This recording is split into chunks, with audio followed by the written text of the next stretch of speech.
Trauma is anything less than nurturing. Trauma can be defined in two different ways: big T trauma or little t trauma, which is things that impact you over and over. Those are things that as they accumulate, they become just as impactful to someone as big trauma.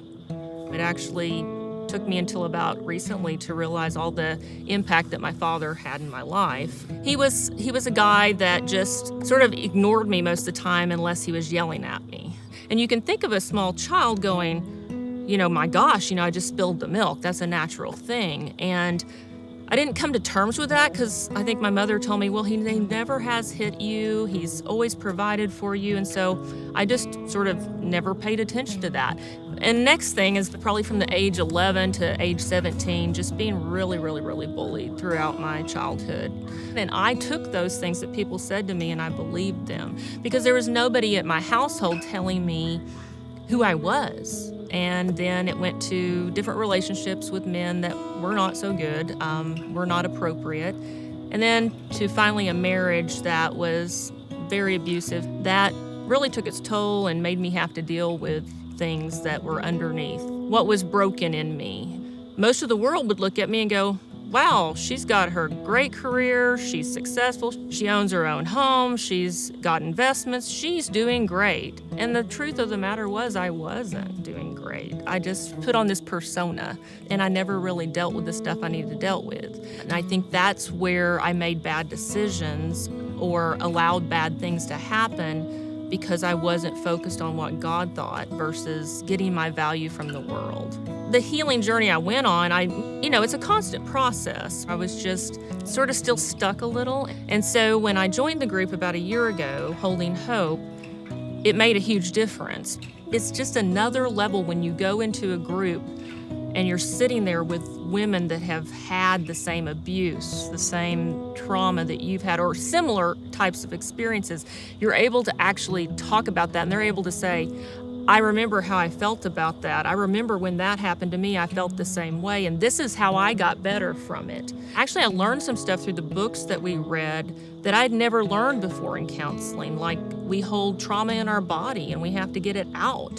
Things about setting boundaries. Emotions are not good or bad. Emotions are signals for what's going on. It's really very healing. I've lived most of my life listening to what other people said about me. I was the type of person that would just adjust and be a chameleon to fit whatever I needed to fit. And I lived a lot of my life not knowing myself or even what I liked.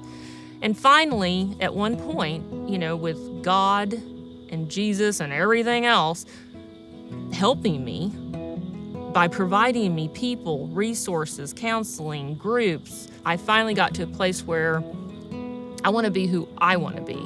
I love who I am, and it took a long time to get to where I'm like, yeah, I love who I am, and God loves me. That's a powerful place to get to.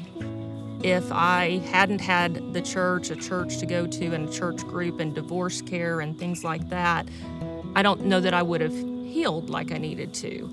Only a person like me, we can actually talk to people and say, we've been there, we understand it.